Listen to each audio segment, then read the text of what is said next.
própria Bíblia. Êxodo 20, do 1 ao 6, e diz assim a palavra de Deus. Então falou Deus todas estas palavras: Eu sou o Senhor, teu Deus, que te tirei da terra do Egito, da casa da servidão. Não terás outros deuses diante de mim.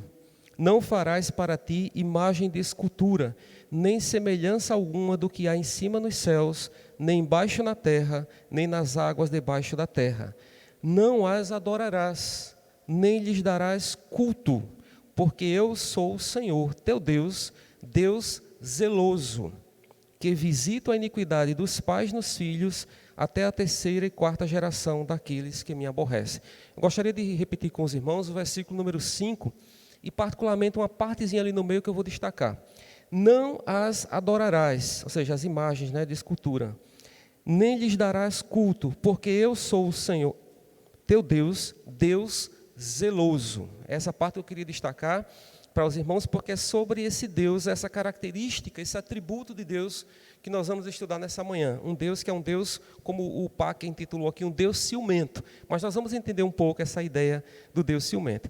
E a primeira coisa que a gente gostaria de mostrar, irmãos, é que normalmente a ideia de ciúme que nós temos, a palavra ciúme, quando vem à nossa mente, ela vem conotada, de um sentido negativo, Normalmente a gente imagina a palavra ciúme sempre numa acepção, num sentido um pouco mais negativo, E quando a gente lê essa expressão Deus ciumento, isso é muitas vezes meio estranho, meio perturbador, imaginar a gente associar Deus a ciúme, Inclusive, eu até lembrei, quando eu fui estudar essa lição, de uma música do grupo Diante do Trono, da Ana Paula Valadão, que ela canta, E ela diz, o título a música começa: Tens ciúmes de mim, o teu amor é como um furacão, e aí vai a letra, Eu confesso que a primeira vez que eu ouvi essa letra, esse hino, há algum tempo, causou um estranhamento, Quando tens ciúmes de mim, E a gente vai ver, na verdade, que hoje o nosso Deus é um Deus que tem zelo por seu povo. Então, nós vamos trabalhar um pouco essa ideia do que é esse Deus ciumento, esse Deus zeloso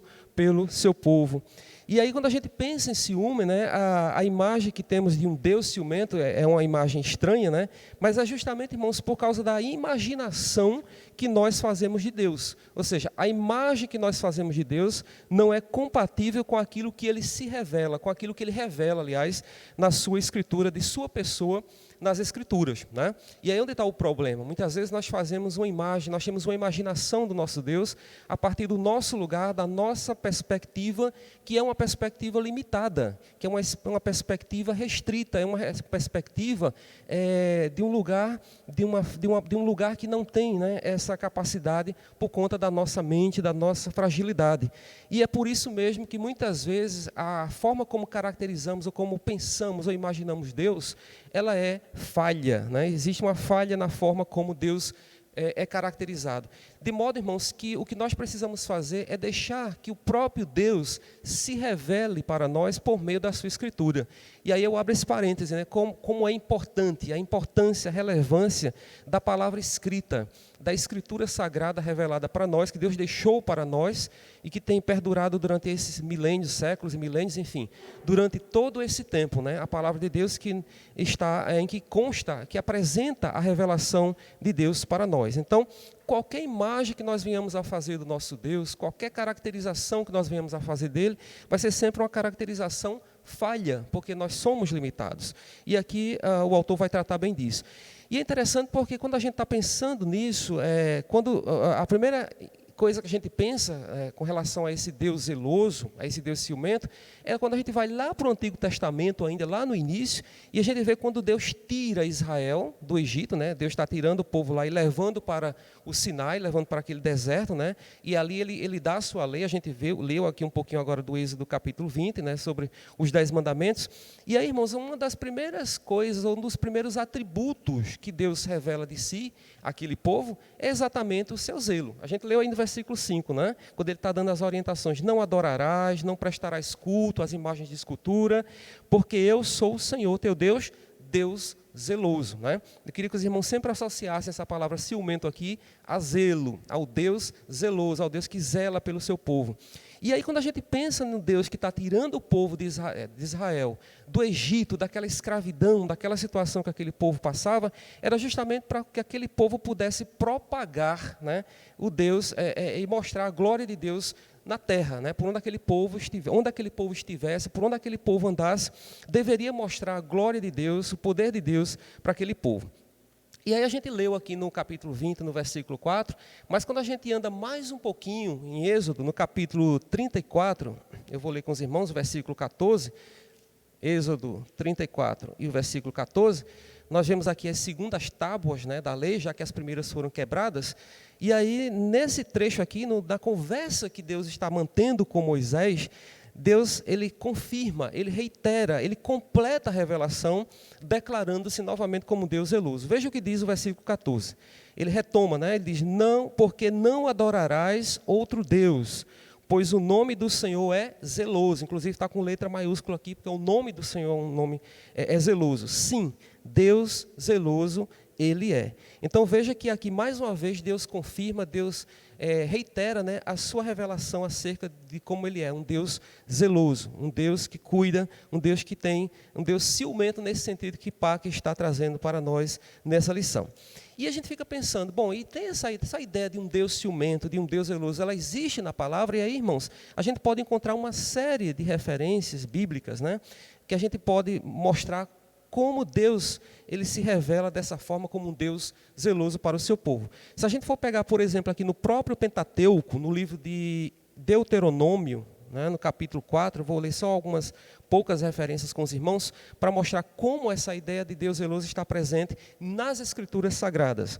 Então, por exemplo, Deuteronômio, capítulo 4, versículos 23 e 24, diz assim a palavra: guardai-vos, não vos esqueceis da aliança do Senhor vosso Deus, feita convosco, e vos façais alguma imagem esculpida, semelhança de alguma coisa que o Senhor vosso Deus vos proibiu.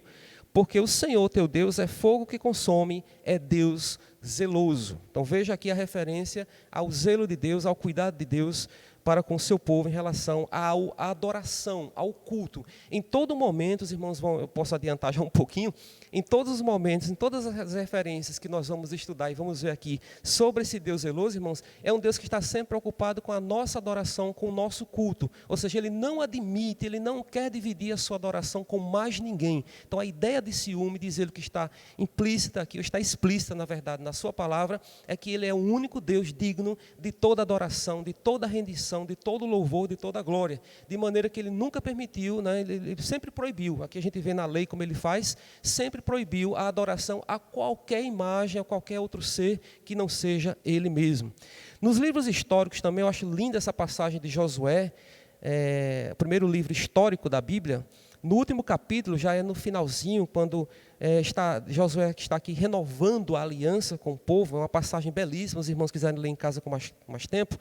No capítulo 24 de Josué, e no versículo 19, ele diz o seguinte: então Josué disse ao povo: não podereis servir ao Senhor, porquanto é Deus santo, Deus zeloso, que não perdoará a vossa transgressão, nem os vossos pecados. E aqui ele está renovando novamente a questão da fidelidade do povo, que o povo deveria ser fiel a Deus. Ele até o trecho, né, no versículo 15, aquele trecho muito conhecido nosso, que ele diz, né, vocês escolham a quem vocês vão servir, porque eu e a minha casa serviremos ao Senhor. E ali Josué está renovando a aliança, né, diante do povo, e ensinando o povo a temer, a adorar somente o nome do Senhor. Se a gente for para os profetas, só tem no Pentateuco, só tem nos livros históricos? Não. Lá nos profetas também nós vemos várias passagens, e eu destaco aqui apenas uma, para os irmãos observarem e notarem como essa ideia de Deus zeloso está presente. No capítulo 8 de Ezequiel, versículos do 3 ao 5. Né? Ezequiel 8, do 3 ao 5. E ele diz assim, deixa eu só conferir aqui, 8, 3 a 5. Estendeu ele dali a uma semelhança de mão e me tomou pelos cachos da cabeça. Isso é uma visão que o profeta está vendo acerca das abominações do pecado de Jerusalém. E ele diz, né, estendeu ela dali uma semelhança de mão e me tomou pelos cachos da cabeça. O Espírito me levantou entre a terra e o céu e me levou a Jerusalém em visões de Deus, até a entrada da porta do pátio de dentro, que olha para o norte, onde estava colocada a imagem dos ciúmes. Olha essa expressão que aparece aí, que é muito interessante, irmãos. A imagem dos ciúmes, que provoca o ciúme de Deus. Ezequiel, aliás, está falando exatamente, né, está trazendo essa visão acerca do pecado da idolatria, né, daquela imagem que existia ali logo na entrada da porta, né, do pátio ali do templo. E diz mais: eis que a glória do Deus de Israel estava ali, como a glória que eu vira no vale. Ele me disse: filho do homem, levanta agora os olhos para o norte. Levantei os olhos para lá, e eis que do lado do norte, à porta do altar, estava esta imagem dos ciúmes à entrada. Então essa imagem dos ciúmes faz uma referência, irmãos, à idolatria, à imagem de esculturas que havia naquele lugar e que, portanto, Deus, como ele diz aqui no versículo 3, né, que provoca o ciúme de Deus, que provoca justamente esse sentimento de Deus, né, do ciúme, como está colocando aqui o Packer, né? Então, no livro dos profetas, a gente também encontra essa referência. E também no livro dos Salmos, o Salmo número 78, versículo 58, os irmãos vão acompanhando aí, para provar, né, como essa ideia está presente em toda a Escritura. Salmo 78, versículo 58, é um salmo que mostra como Deus se revela na história do seu povo, como Deus esteve presente, cuidando, guardando, a providência de Deus em toda a história do povo. É um salmo belíssimo, é um salmo de Asaf. E aí no versículo 58 o salmista diz assim: pois o provocaram com seus altos e o incitaram a zelos com as suas imagens de escultura. E aqui o salmista está fazendo uma referência aos momentos em que o povo pecou, o povo idolatrou, o povo se prostrou diante de imagens de escultura, e aí provocando, como ele diz aqui, incitando o zelo de Deus, né, com as imagens de escultura. Então veja mais uma referência aqui nos Salmos acerca dessa questão do ciúme, do zelo do Senhor. E por fim, para não ficar só no Antigo Testamento, eu vou trazer aqui uma referência do apóstolo Paulo, na primeira carta aos Coríntios, capítulo 10, primeira carta aos Coríntios, capítulo 10, e o versículo 22. E nessa passagem aqui, Paulo está falando exatamente sobre a idolatria, como o cristão tem e deve fugir da idolatria. O cuidado que é uma passagem até com vários versículos, e Paulo vai advertindo os coríntios ali. A gente sabe do contexto da cidade de Corinto, como era naquela época, aquela idolatria, adoração, e Paulo vai justamente tratar dessa questão com os irmãos ali daquela igreja, e ele termina o versículo dizendo o seguinte: vou pegar o 21 para pegar a ideia completa. Não podeis beber o cálice do Senhor e o cálice dos demônios. Não podeis ser participantes da mesa do Senhor e da mesa dos demônios. Ou provocaremos zelos no Senhor? Somos acaso mais fortes do que Ele? Então aqui veja a ideia que Paulo diz, né? Vamos provocar o zelo, vamos provocar o ciúme do Senhor, né? Então Paulo está advertindo aqui acerca da idolatria, o povo tivesse cuidado com a idolatria. E aí, irmãos, é só para dar uma ideia geral de como a ideia, né, de zelo, a ideia do ciúme de Deus está presente aqui nas Escrituras. Mas o que é exatamente o ciúme divino, né? Qual é a natureza do ciúme divino? Então, eu queria agora, a partir desse momento, começar a pensar com os irmãos sobre a natureza, porque quando a gente fala do Deus ciumento, vem essa ideia um pouco meio torta de ciúme, como sendo algo negativo, um sentimento que, pelo menos da perspectiva humana, é algo que muitas vezes tem um sentido negativo. Mas então, qual é a natureza do ciúme, ou do zelo, do ponto de vista divino, né, Deus? E aí eu trago aqui algumas perguntas que o Packer também traz, e nós vamos também trazer as respostas que ele dá para essas perguntas. E ele pergunta o seguinte para nós: qual é a natureza do ciúme divino? Como pode o ciúme constituir virtude em Deus quando em nós ela é defeito? Olha que pergunta interessante que ele faz, né? Quando em nós o ciúme é um defeito, como é que em Deus ela pode ser constituído como uma virtude? E ele termina a pergunta dizendo: a perfeição de Deus, a perfeição divina, é sempre motivo de louvor. Mas como podemos louvar a Deus por ser ciumento? Né? É o questionamento que ele traz. E para isso, para essas perguntas que ele faz, ele vai trazer duas respostas, e eu queria meditar com os irmãos sobre essas duas respostas que ele vai trazer. A primeira resposta, eu vou logo adiantar quais são, e depois eu vou tratar uma por uma. A primeira resposta é que as declarações bíblicas sobre o ciúme de Deus são, aí vai aparecer uma palavrinha aqui que eu vou já explicar, não se assustem, são antropomorfismos. Que é isso, hein? Veja, as declarações bíblicas, ou seja, todas as declarações que aparecem na Bíblia sobre o ciúme de Deus são declarações antropomórficas. E a gente precisa entender o que é antropomorfismo. Na verdade, o antropomorfismo, irmãos, é uma linguagem, é a maneira como Deus usa para se autorrevelar a partir de características humanas. Então, quando a gente abre a Bíblia, por exemplo, e encontra expressões do tipo o braço de Deus, a mão de Deus, né? E alguns sentimentos também que a gente vê no próprio Deus. Então, na verdade, ali Deus está usando, né, a palavra de Deus está se valendo de uma linguagem antropomórfica, né? Antropomórfica. Então, alguns sentimentos que a gente vê, inclusive em algumas passagens, referindo-se a Deus como a visão, o olfato, raiva, arrependimento, alegria, etc. Enfim, tudo isso, né, são expressões, são palavras, é uma linguagem específica para falar de Deus, né, a partir de uma perspectiva que nós possamos compreender. Porque uma vez que o Deus é um Deus pessoal e que nós fomos feitos à imagem e semelhança de Deus, então essa linguagem, esse vocabulário que a Bíblia usa para revelar, para falar de Deus, é uma linguagem muito mais esclarecedora e compreensível para nós, do ponto de vista da descrição de Deus, né? Porque a gente não viu Deus, então, mas a linguagem que a palavra de Deus usa, a Bíblia usa, para descrever a Deus, é uma linguagem que a gente, como humano, possa compreender. Então, quando fala que a mão do Senhor não está encolhida, lá em Isaías, né? Eis que a mão do Senhor não está encolhida para que não possa salvar. Isso é um antropomorfismo, ou seja, é uma linguagem, inclusive a própria palavra antropó, né, vem justamente significa homem, quer dizer, a partir de uma perspectiva em que nós, como humanos, como seres humanos, como pessoas, possamos compreender Deus e entender como Deus é descrito e Deus é revelado. Agora, é preciso chamar a atenção para um detalhe, quando a gente está falando que a Bíblia traz essa linguagem, essas expressões, né, antropomórficas para se referir a Deus, para descrever Deus, é preciso que a gente tenha cuidado para não pensar, porque isso é um equívoco que pode ser cometido, que as nossas limitações também estejam incluídas também em Deus, e a gente não pode associar isso, né? Porque a partir do momento que a Bíblia usa expressões, por exemplo, raiva, ou alegria, ou riso, e a gente associa isso a partir da nossa perspectiva como homem, como ser humano, né, como pessoa, e a gente transfere isso para Deus, a gente tem que ter o cuidado para não transferir isso de uma forma equivalente, porque não é.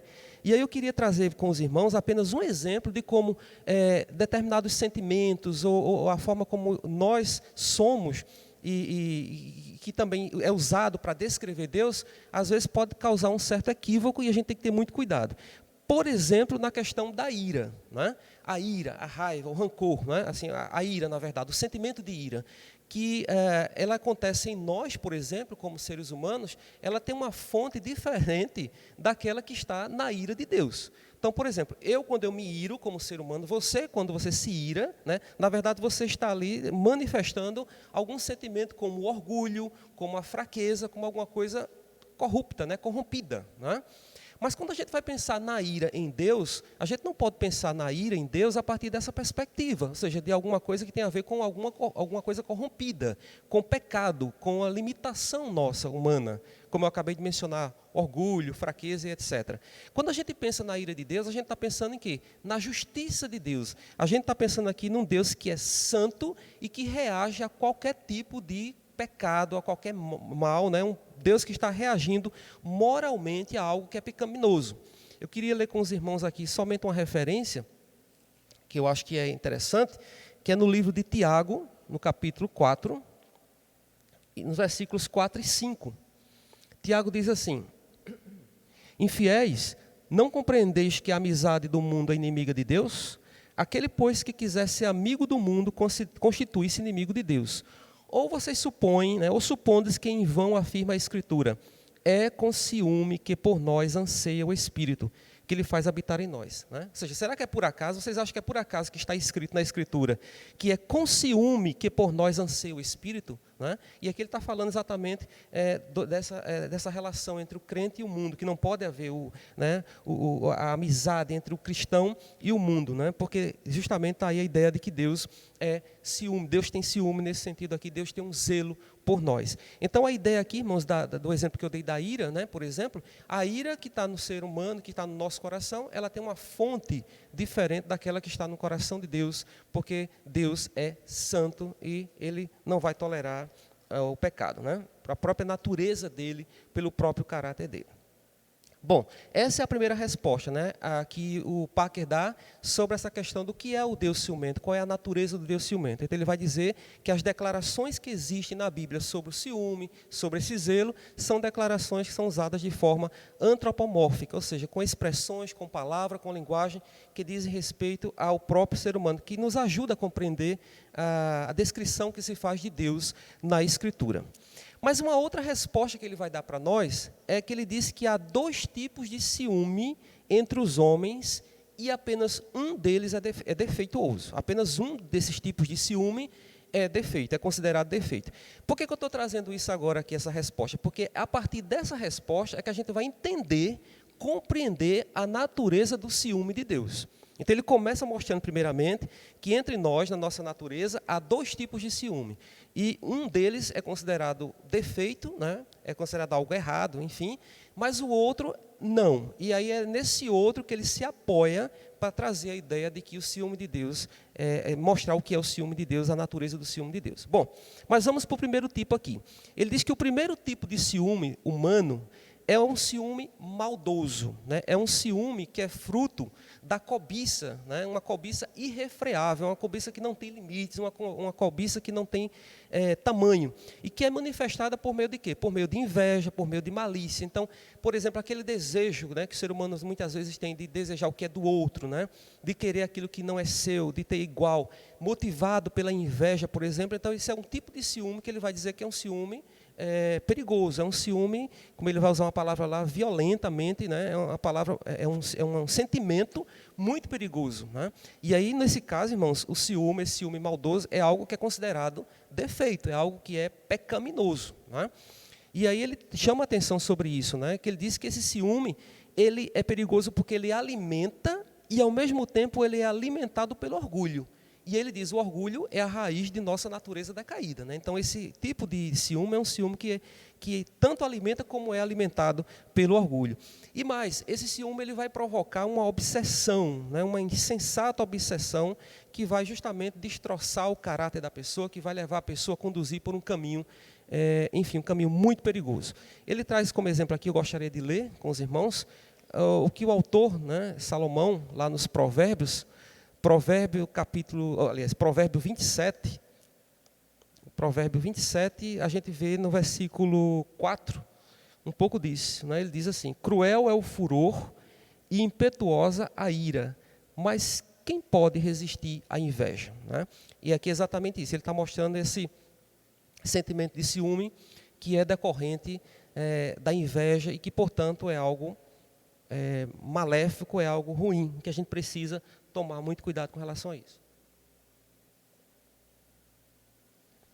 O outro tipo de ciúme, né, que a gente vai observar no homem, nos homens, que aí sim é um ciúme que ele vai considerar como algo que não é defeituoso, e é a partir desse tipo de ciúme, né, que a gente vai observar o caráter, né, o sentido de ciúme em Deus. Ele diz que esse segundo tipo de ciúme é o zelo em proteger de uma relação amorosa ou em vingá-la quando rompida. E aí todo mundo vai entender muito bem isso. Quando se pensa no ciúme no contexto do relacionamento amoroso, ele vai trazer para essa dimensão, né, que aí é um tipo de sentimento que tem muito mais a ver com o cuidado. E aí lembra daquela expressão que é comum, que todo mundo usa, né? Quem ama, cuida. Não é aquele ciúme no sentido que a gente viu no primeiro caso, ou, quem sabe, até aquele ciúme doentio, né? Como a gente às vezes percebe também em certas relações. Mas é aquele ciúme de alguém que está preocupado com o seu relacionamento, com o seu casamento, nessa acepção mesmo de casamento, de matrimônio. Alguém que está preocupado em preservar o matrimônio do adultério, está preocupado em preservar o matrimônio, o casamento, de algo externo que venha para quebrar, para romper essa união que Deus estabeleceu. Então é nesse sentido, irmãos, que a gente vai começar a entender qual é a ideia de zelo, de ciúme que Deus tem pelo seu povo, que vai ter a ver com essa ideia de uma aliança, de um casamento, de uma unidade, de uma união que é estabelecida, que Ele estabeleceu com o seu povo. E aí começa a perceber como fica clara a ideia, quando a gente relaciona isso ao texto de Êxodo, né? Que a gente leu sobre a questão dos 10 mandamentos, quando Deus tira o povo lá do Egito, e aí ele tem esse cuidado de trazer o povo, tirar o povo da escravidão do Egito e fazer com que aquele povo pudesse anunciar a sua glória entre as nações. E aí é um Deus zeloso, um Deus que tem um pacto, uma aliança com aquele povo e que, portanto, quer ver aquele povo honrando, glorificando o nome dele. E aí eu estou passando isso para Êxodo, né? Estou indo lá para trás para o Antigo Testamento, mas isso mantém até hoje, irmãos. A gente vai fazer no final alguma aplicação sobre isso, mas a gente precisa já pensar nessa relação, nesse zelo que Deus tem em relação ao seu povo, com a sua igreja hoje, né? Eu estou falando aqui do Israel, do povo de Deus lá no Antigo Testamento, mas isso é um princípio que é válido, que é extensivo, que diz respeito a nós hoje como igreja do Senhor, né? Aí você pode dizer assim, mas eu não tenho uma imagem de escultura em casa, eu não adoro outro Deus, eu não tenho aqui nenhum quadro pendurado na parede, eu não tenho aqui nenhuma devoção a santo algum, a santa alguma. Às vezes, irmãos, não é muitas vezes esse tipo de devoção que está no nosso coração. Às vezes nosso coração está devoto a alguma outra coisa que pretenda ocupar o lugar de Deus na nossa adoração. Né? E aí onde está o perigo, né? O que é que tem ocupado o nosso coração? O que é que está rivalizando com Deus? Qual é o rival que está todo dia ali batendo no seu coração, todos os dias, para ocupar o lugar da adoração que você tem a Deus, né? E que eu tenho a Deus também. Então esse é um cuidado que a gente precisa ter, né, em nosso relacionamento com Deus. Então, voltando para aqui sobre esse segundo tipo de ciúme, que é o zelo em proteger uma relação amorosa, é algo que é saudável. A gente está trazendo isso como uma virtude, como algo positivo e que tem a ver com o cuidado, com o zelo, com o seu relacionamento, né? Vocês que são casados, que estão em relacionamento amoroso, eu sei que isso faz parte, é um dos cuidados que se tem de preservar, de manter, né? Esse cuidado, esse zelo de proteger a relação, né? O relacionamento. Isso é saudável, irmãos. Claro, voltando até aquele ponto que isso não começa a virar uma obsessão, uma doença, que venha trazer, em vez de paz, venha trazer algum tipo de discórdia, de algo negativo, né? Mas é aquele cuidado mesmo de proteger, de guardar, de vigiar, enfim, algo que Deus selou, algo que Deus, enfim, quis, né? Que é a unidade. E aí a gente pode trazer como exemplo, não vai dar tempo a gente explorar, mas eu deixo como tarefa de casa para os irmãos durante a semana, os irmãos estudarem o capítulo 5 de Números, é o quarto livro lá do Antigo Testamento, do Pentateuco, só como exemplo de como essa ideia de cuidado com o relacionamento, de cuidado com o matrimônio, com o casamento, está presente lá.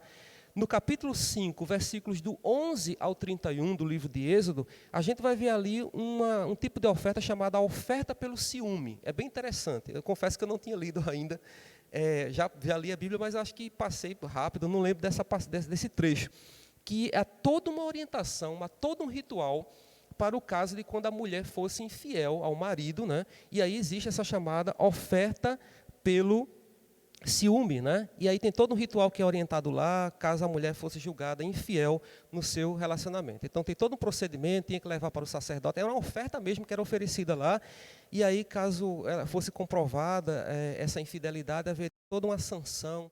Então os irmãos leiam em casa o capítulo 5 de Números, do versículo 11 ao 31.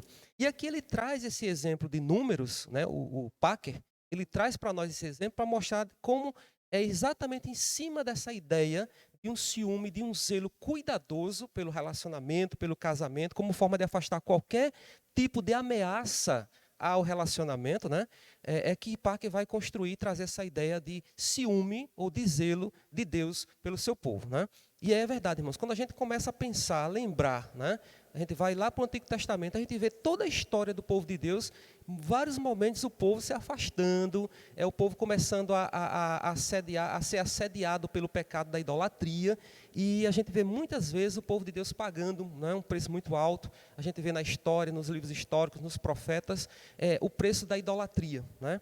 A gente começa lá, desde aquele episódio em que aquele povo, quando Moisés sobe ao monte para receber as tábuas, né, o povo já faz um bezerro de ouro ali embaixo. Enfim, veja como a história da idolatria está sempre ali assediando, né? E aí eu trago novamente para nós, como povo de Deus, como a igreja do Senhor hoje, que é esse povo amado, esse povo com quem Deus tem uma aliança, tem um pacto, né? E é um povo que Deus ama, que somos nós como igreja do Senhor, precisamos estar atentos.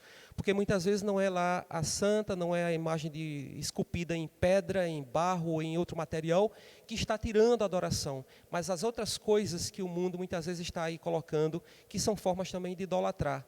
Às vezes até mesmo um relacionamento, né? Um relacionamento amoroso que a pessoa coloca lá o cônjuge no altar, no lugar de Deus. Às vezes é um filho ou uma filha, né? Às vezes quando eu observo assim, alguns comportamentos de casais, eu sei do amor, enfim, ilimitado que uma mãe, que um pai tem para o seu filho, mas a gente vê às vezes como isso acaba até tirando o próprio lugar da adoração a Deus. Então, são esses cuidados que a gente tem que ter com relação ao nosso trabalho, enfim, em relação aos relacionamentos, em relação ao dinheiro, ou qualquer outra coisa que venha ocupar, usurpar o lugar de Deus no altar do nosso coração. E é sobre isso que a gente está falando nessa manhã, né? De um Deus que zela para manter essa exclusividade da adoração a Ele. E aí qual é a tese, qual é a ideia que o Parker chega em relação a esse tipo de Deus, esse Deus ciumento?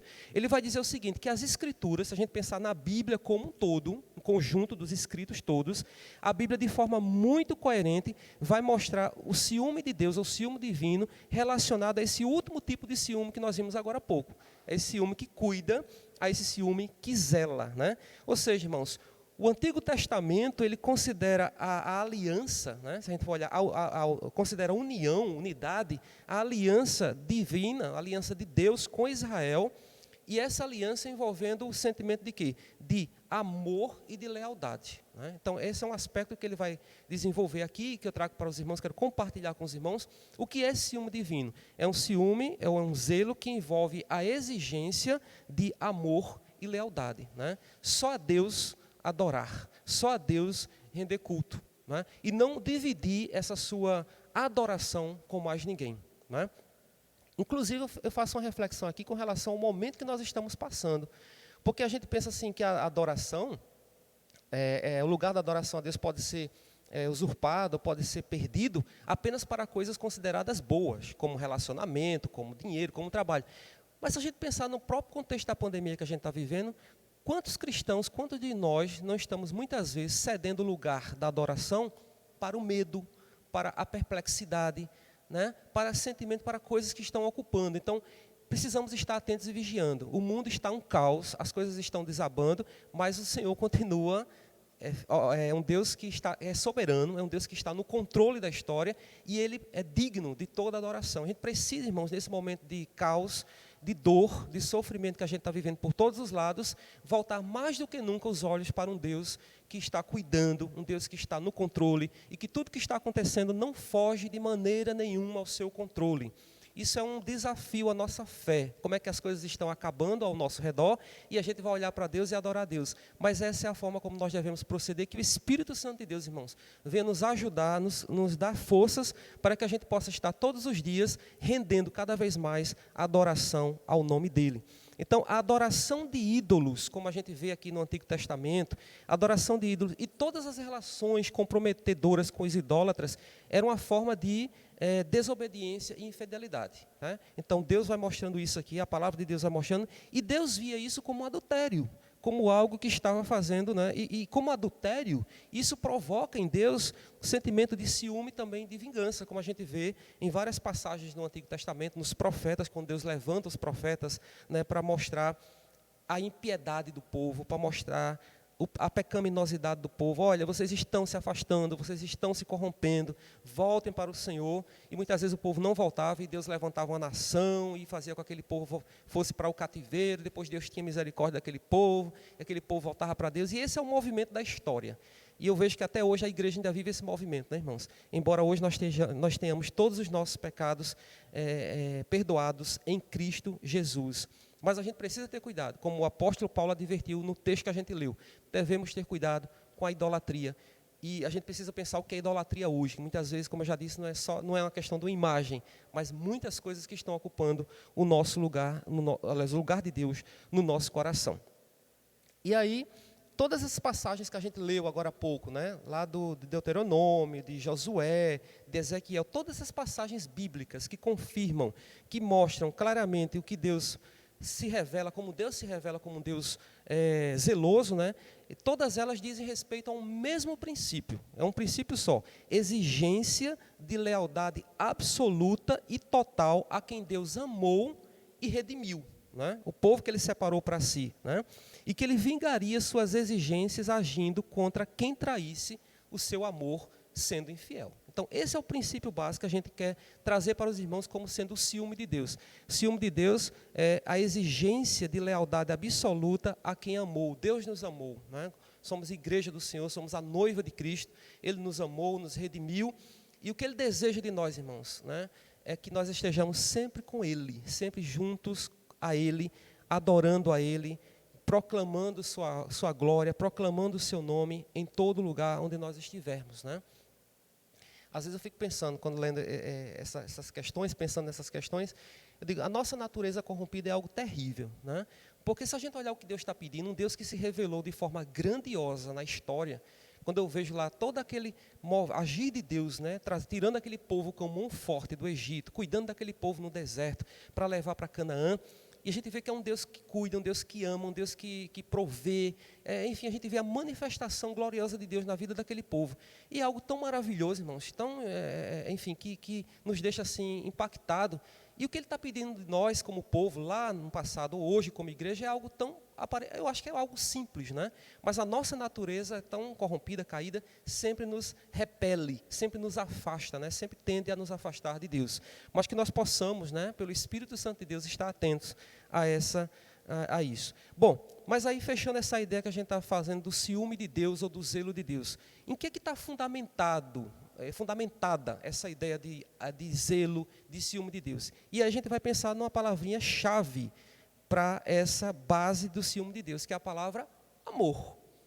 Um Deus que amou, um Deus que ama o seu povo, é um Deus que zela, um Deus que cuida e um Deus que não quer repartir a sua adoração, um Deus que quer cuidar do seu povo, da sua igreja e que, portanto, não quer dividir isso com mais ninguém. E esse amor, eu queria trazer para os irmãos algumas características desse amor em que esse ciúme, esse zelo se fundamenta. Primeiro, esse amor não é algo transitório, passageiro, por acaso, sem objetivo, não.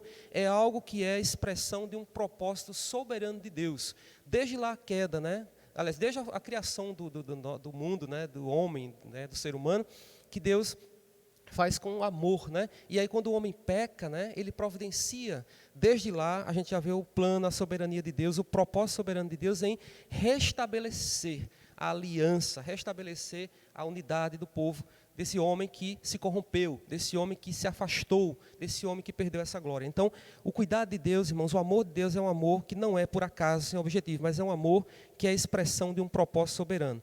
Outra característica desse amor é que o objetivo da aliança, do amor de Deus conosco, né, é que Ele tem um povo aqui na terra. A gente vê isso de uma maneira fantástica, né, como Deus age. Então, é um amor, né, divino, que Ele tem um povo aqui na terra, né, enquanto perdurar essa história, enquanto perdurar o mundo, mas também que Ele tenha depois com Ele, na glória, a presença, a companhia desse povo, de todos os fiéis, de todos os tempos, de todas as eras, que esses fiéis estejam com Ele. Então veja a dimensão desse amor, né? O que Deus quer de nós, né? É essa união, essa aliança, essa presença sempre conosco. Então a aliança do amor, ela é considerada para nós o núcleo, né? O ponto central, nuclear do plano de Deus para o seu mundo. Eu gosto muito daquele texto de João, quando ele diz: porque Deus amou o mundo de tal maneira, né, de tal forma, com tal intensidade, que mandou Jesus, né, que deu seu Filho unigênito, para que todos aqueles que nele creiam, né, não pereçam, mas tenham a vida eterna. Então, o núcleo do plano de Deus para nós, a aliança do amor é o núcleo do plano de Deus para nós. E a gente fecha essa ideia do amor de Deus, em que o ciúme dele está baseado, dizendo o seguinte: é a luz desse plano, né, total de Deus para o mundo, a luz desse amor de Deus para com o seu povo, lá e hoje, com a sua igreja, é que a gente deve entender esse ciúme de Deus. Então eu espero que nesse ponto tenha ficado claro para os irmãos, que o ciúme de Deus, o zelo de Deus, ele é todo fundamentado nesse amor, que não é passageiro, que não é transitório, que não é sem objetivo, mas é um amor que Ele tem por nós e que Ele quer que esse amor perdure por toda a eternidade, quando estivermos com Ele, quando encerrar essa história aqui desse mundo e estivermos com Ele. E, para finalizar, né, gostaria de trazer com os irmãos algumas implicações práticas. Qual o sentido prático, né, que isso tudo tem para nós que professamos ser povo do Senhor, para nós que professamos ser o Israel de Deus hoje, né, o povo de Deus hoje. Então, qual é a resposta cristã? Eita, fiquei com o braço aqui. Qual é a resposta cristã que nós temos para isso? Então, eu queria trazer para os irmãos duas respostas em relação a essa pergunta. Qual o sentido prático disso tudo para nós, como povo de Deus? Primeira resposta é que o ciúme de Deus exige que sejamos zelosos com Deus, né? Tem aqui uma atuação minha e sua, tem uma contrapartida minha e sua nessa relação, né? O ciúme de Deus exige que sejamos zelosos com Deus. Irmãos, assim como nós respondemos ao amor de Deus que Ele tem por nós, amando a Ele, né? A nossa caminhada é essa. Todos os dias nós estamos tentando ser mais semelhantes a Cristo Jesus, né? Então, amando a Deus, né? Então, assim como nós respondemos a esse amor de Deus, amando a Ele, assim também nós respondemos ao seu ciúme, ao seu zelo, como? Zelando por Ele, né? Zelando por Ele, né? E aí, como é que a gente zela, como é que a gente demonstra esse zelo por Deus? Como é que a gente faz isso?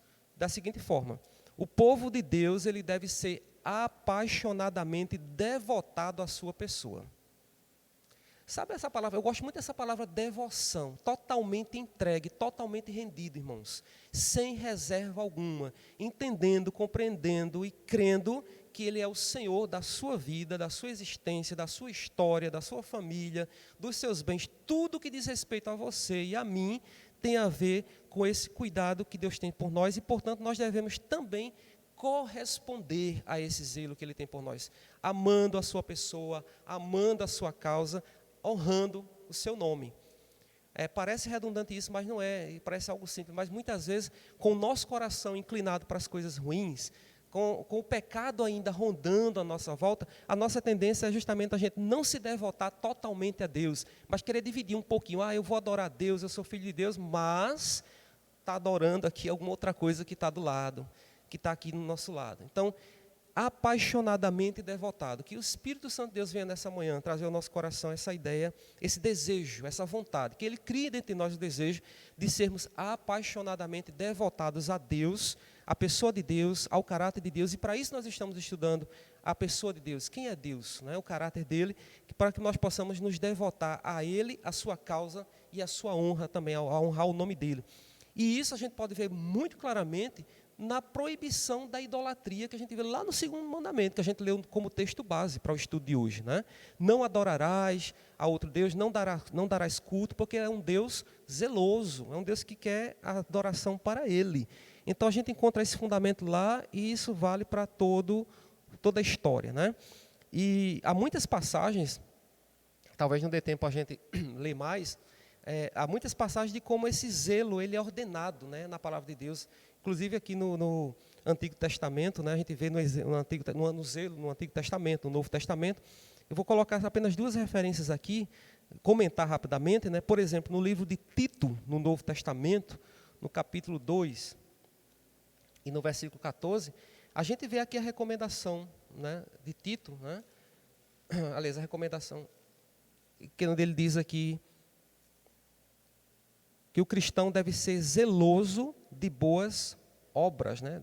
Tito 2, versículo 14. Está falando aqui dos benefícios gloriosos da graça salvadora de Cristo, né? E aí Paulo está falando para Tito, né? O apóstolo Paulo, e ele diz, eu vou pegar o 13, aguardando a bendita esperança e a manifestação da glória do nosso grande Deus e Salvador Cristo Jesus, o qual a si mesmo se deu por nós, a fim de nos remir de toda iniquidade e purificar para si mesmo um povo exclusivamente seu. E como é que tem que ser esse povo? Qual é a característica desse povo? Um povo zeloso de boas obras, né? Um povo que é zeloso de boas obras. Então veja como essa ideia de zelo está presente aqui no Novo Testamento. Paulo também lá em Coríntios vai falar, elogiar os cristãos lá pelo zelo que tiveram, pelo cuidado que tiveram com ele, né? E o exemplo maior que a gente pode tirar de zelo, vamos pensar aqui no exemplo maior, Vocês sabem dizer qual é o exemplo maior? O próprio Jesus, Filho de Deus. Veja o que diz João capítulo 2 e o versículo 17. O cuidado que Jesus tinha pelas coisas de Deus. No capítulo 2 de João, versículo 17, ele diz o seguinte. Jesus está aqui na purificação do templo, Jesus está purificando o templo, e aí ele diz o seguinte, toda aquela coisa que tinha daqueles vendedores e tudo mais, dos cambistas, né, no templo e tudo mais, aí ele diz assim, lembraram-se os seus discípulos do que está escrito, né? É aquela passagem, irmãos, em que Jesus chega no templo e encontrou lá o povo vendendo, né, bois, ovelhas, cambistas assentados, enfim, estava a maior baderna lá no templo. E aí Jesus fica, né, naquela situação que os irmãos já conhecem. E aí o versículo 17 diz, lembraram-se os seus discípulos do que está escrito, o zelo da tua casa me consumirá. Né? E Jesus ele tinha esse zelo pelas coisas do reino, pelas coisas de Deus, né? Ao ponto de ele dizer que a comida dele era fazer a vontade de Deus. Então o maior exemplo de zelo, de ciúme que tem, é o próprio Cristo, quando ele diz que a vontade de Deus, a comida dele, né, era fazer a vontade de Deus. E aí fica para nós a pergunta, né? E quanto a nós, né? Será que nós temos sido zelosos, né? Nós temos correspondido a esse ciúme, a esse zelo de Deus, pela casa de Deus, pelas coisas que diz respeito a Deus, né? Por exemplo, nessa época de isolamento social, de pandemia, né? Como é que tem sido o nosso zelo com relação ao nosso culto, né? O nosso culto a Deus, né? E a gente fica pensando, uma coisa, irmãos, quando a gente está aqui no templo, né, reunidos, e a gente tem aquele momento de 1h30, 2 horas aqui de adoração a Deus, coletiva, mas como é que isso está sendo em casa agora, nesses momentos que a gente está fazendo tudo remotamente, de forma online? A gente precisa ter cuidado para que esse nosso culto a Deus seja um culto realmente prestado com sinceridade, com o coração não dividido, né? Está lá no culto, a gente está diante de uma TV, de um celular, de algum aparelho, e de repente as coisas estão acontecendo ao nosso lado, e a gente está dividindo o culto ali. Isso é sério, né? Isso é perigoso. A gente está aqui no nosso culto a Deus e de repente vê um assunto ou outro aqui tirar a atenção e a gente sai dali e vai fazer uma outra coisa e responder, porque achou que aquilo é mais importante do que aquele momento que a gente está ali ouvindo a palavra de Deus, prestando culto ao Senhor. Então a gente precisa ser zeloso nisso, né? Estou dando um exemplo apenas de culto, mas existem várias áreas da nossa vida cristã em que a gente precisa ser zeloso, né? Nos relacionamentos a gente precisa ter o zelo, isso é uma forma de adorar a Deus, ser zeloso também na administração dos nossos bens, daquilo que nós temos, daquilo que Deus nos deu, ser zeloso, por exemplo, no cuidado aos necessitados. Estamos aí numa pandemia, pessoas passando fome, necessidade, pessoas doentes e pessoas doentes psicologicamente, pessoas passando por ansiedade, por depressão, por causa da perda, e a gente precisa ter o zelo, o cuidado do Senhor de ir ao encontro dessas pessoas. Como diz Jesus aqui, eu estava procurando a referência e achei. João 4,34, ele diz assim, disse-lhe Jesus, a minha comida consiste em fazer a vontade daquele que me enviou e realizar a sua obra. Então, irmãos, a gente precisa, né, dentro dessa ideia de que nós precisamos ser zelosos com Deus. É nesse sentido que a gente está colocando que a gente precisa, de que o ciúme de Deus exige que nós sejamos zelosos com Deus. E a segunda aplicação prática disso aqui é que o ciúme de Deus ameaça as igrejas que não são zelosas por Ele. Você pode dizer, mas existem igrejas que não são zelosas por Deus? Vamos ver um exemplo aqui, só para terminar. Apocalipse, capítulo 3, tem um exemplo de uma igreja que não foi nem um pouco zelosa com Deus. E olha o que é que diz aqui, Apocalipse, capítulo 3, versículos 15, 16 e 19. Diz assim a palavra. É uma carta endereçada à igreja de Laodiceia. Conheço as tuas obras, que nem és frio nem quente. Quem dera fosses frio ou quente. Assim, porque és morno e nem és quente nem frio, estou a ponto de vomitar-te da minha boca. 19. Eu repreendo e disciplino a quantos amo. Sê, pois, zeloso e arrepende-te. Irmãos, hoje nós temos muitas igrejas aí, consideradas igrejas sólidas, igrejas respeitáveis, mas são igrejas mornas, igrejas que não têm tido cuidado, né, com o zelo do Senhor, com o cuidado com as coisas do Senhor. E aí a palavra de Cristo é essa para essa igreja, né? Sê, pois, zeloso e arrepende-te. Então, que nesta manhã nós possamos fazer uma introspecção na nossa vida e olhar para nós mesmos e voltarmos para o nosso interior e pensarmos onde é que eu estou sendo negligente no zelo, nesse cuidado que o Deus tem para comigo. Deus tem um zelo para comigo, para com você, para com a igreja do Senhor. né? E nós, como é que nós temos correspondido a esse zelo, né? Precisamos corresponder a esse zelo, olhando pelo zelo que nós devemos ter por Deus, nessas coisas todas da nossa vida cristã, na nossa vida cotidiana, em todas as áreas. Então, que Ele tenha misericórdia de nós e que o Espírito Santo de Deus nos ajude a compreender, a entender e a pôr em prática o zelo de Deus para a nossa vida, entender como Ele tem esse amor, esse cuidado. Isso é privilégio, né? Ser amado por Deus. Tem um Deus que quer que nós sejamos exclusivamente dEle, né? Exclusivamente dEle, só dEle, adorar somente a Ele, e é isso que Ele quer de nós. Então, que nós possamos, nesses dias aí, voltarmos para nós mesmos e concentrarmos a nossa adoração, nosso culto, nosso zelo em Cristo Jesus, em Deus. Que Deus abençoe os irmãos, e vou passar aqui a palavra para o pastor Leonardo, para esse momento mais final.